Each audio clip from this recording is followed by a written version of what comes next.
The Sicilian Mafia, or Cosa Nostra, traces its origins back to the 19th century. This secretive and tightly knit criminal organization has become synonymous with organized crime. Despite government crackdowns and arrests, the Mafia remains active in Sicily, engaging in various illegal activities like extortion, smuggling, and gambling, while mediating disputes among criminals. Its lasting influence and enduring presence make it a captivating chapter in the history of organized crime, continuously intriguing the public. The historical roots of the Mafia in Sicily are shrouded in secrecy and legend, with some suggesting that it may have existed long before the 19th century. However, it was during Italy's unification in the 19th century that the Mafia began to emerge as a formidable force. Originally, it evolved from small private armies known as mafie, hired by absentee landlords to protect their estates from rampant banditry and the lawless conditions that plagued much of Sicily. These armed groups eventually turned against the landowners, extorting money from them for protection. Over time, the Mafia expanded its services to include arbitration, overseeing agreements, and enforcement, effectively becoming an alternative legal system for the region's economy. But how is it still going to this day? Could it be because of how it was originally structured? At its core, the Mafia operates on a hierarchical system. At the highest level are the bosses, often referred to as dons, who wield immense power within their respective families or clans. These bosses serve as the ultimate decision makers, directing the activities of their criminal enterprises. Working closely with them are underbosses who play a pivotal role in supporting the boss's leadership and maintaining discipline within the organization. Advising the boss is their counselor or concierge, chosen for their neutrality and wisdom, providing counsel and overseeing the leadership's actions. Below this upper echelon are the rank-and-file members, known as mafiosi, who carry out the day-to-day operations and execute the orders from their superiors.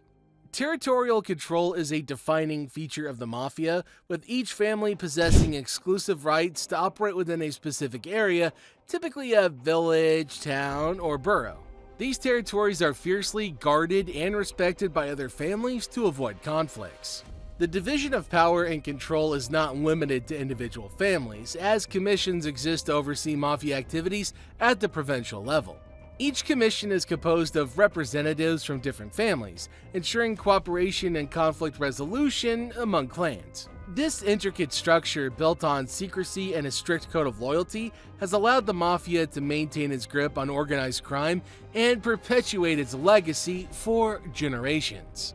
Not to mention that it's also got some very influential people on its side. The history of the Mafia is punctuated by the rise and fall of notorious figures, each leaving an indelible mark on the organization's legacy. Tommaso Buscetta, a former high-ranking member, made history by becoming a government witness in 1984. His testimony provided unprecedented insights into the inner workings of the Mafia, lifting the veil of secrecy that had shrouded the organization for decades. In stark contrast, Salvatore Riina, known as the Beast, rose to power to become the Mafia's first boss of bosses. Riina's brutal reign led to an era of violence and terror marked by bombings and assassinations. However, his actions also prompted a fierce government response and eventual capture in 1993. Bernardo Provenzano assumed leadership after Riina's arrest, focusing on consolidating the Mafia's control. His tenure, which lasted until his own arrest in 2006, was characterized by a more low-profile approach. Or was it? Initially rooted in protecting agricultural estates in Sicily, the Mafia transformed itself as Sicilian society changed. It shifted its focus from agriculture to business and industry, diversifying its portfolio of illegal enterprises. One of its notable ventures was complete control over the building sector, allowing the Mafia to wield significant influence in construction projects, from small-scale projects to major infrastructure developments. This control extended to smuggling operations, including the illegal trade of goods such as cigarettes and other contraband. These new sources of income brought unprecedented wealth to the families, but the competition for profits also ignited violence. This led to the outbreak of the First and Second Mafia Wars in the 1960s and 1970s, characterized by shootouts, bombings, and assassinations. These conflicts brought public attention and government action, leading to the formation of anti-mafia commissions and temporary suppression of the mafia's activities. Nonetheless, the mafia's capacity to adapt and evolve remains a testament to its enduring influence in the world of organized crime. Now, before we continue with the video, please take a second to subscribe to our channel and don't forget to click that little bell icon as well. Thank you. In the 1920s, Cesare Mori led a relentless campaign against the mafia in Sicily, unleashing a wave of crackdowns and arrests. His forces terrorized the regions where the mafia held sway, resulting in over 11,000 arrests and the flight of many mafiosi.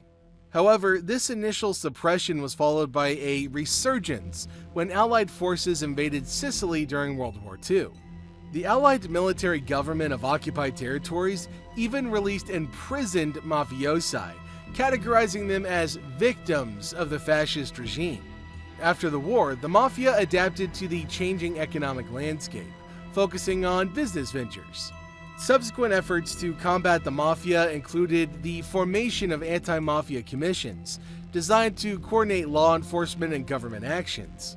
Yet, it was the mafia maxi trial in the 1980s that marked a turning point. The trial saw the conviction of 338 mafiosi and sent shockwaves through the organization, significantly weakening its power.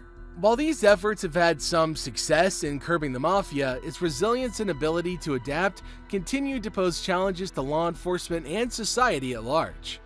The mafia's persistence in Sicily is a shout-out to its enduring influence despite decades of law enforcement efforts. While the organization has faced setbacks, it continues to operate in Sicily, deeply embedded in the fabric of local communities. Its ability to adapt to changing circumstances and maintain a code of silence known as omerta has allowed it to endure. Additionally, the mafia now faces competition from the 'ndrangheta, a powerful criminal syndicate originating in Calabria, which many believe has surpassed the mafia in terms of power and reach. The 'ndrangheta's global operations, particularly in drug trafficking, have brought it international attention and earned it the status of one of the most powerful criminal organizations in the world.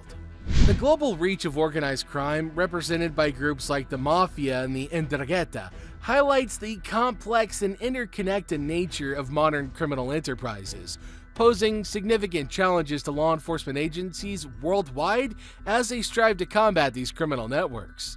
The Mafia's saga, or Cosa Nostra, is a gripping tale of power, adaptability, and an indomitable spirit that has etched its mark on the shadowy world of organized crime. From its humble 19th century beginnings in Sicily to its evolution into a formidable structured syndicate, the Mafia endures despite relentless government crackdowns. The Mafia's legacy reverberates worldwide, illustrating the complex web of interconnected criminal activities that challenge law enforcement agencies across the globe. As the Cosa Nostra's influence endures, it leaves us with a haunting question. Will the battle against these underworld's powers ever truly be won? If you like this video, make sure to drop a like and don't forget to comment down below which criminal activities you'd like us to cover next. And as always, friends, thank you very much for choosing to spend your time with us today. We'll see you in our next video.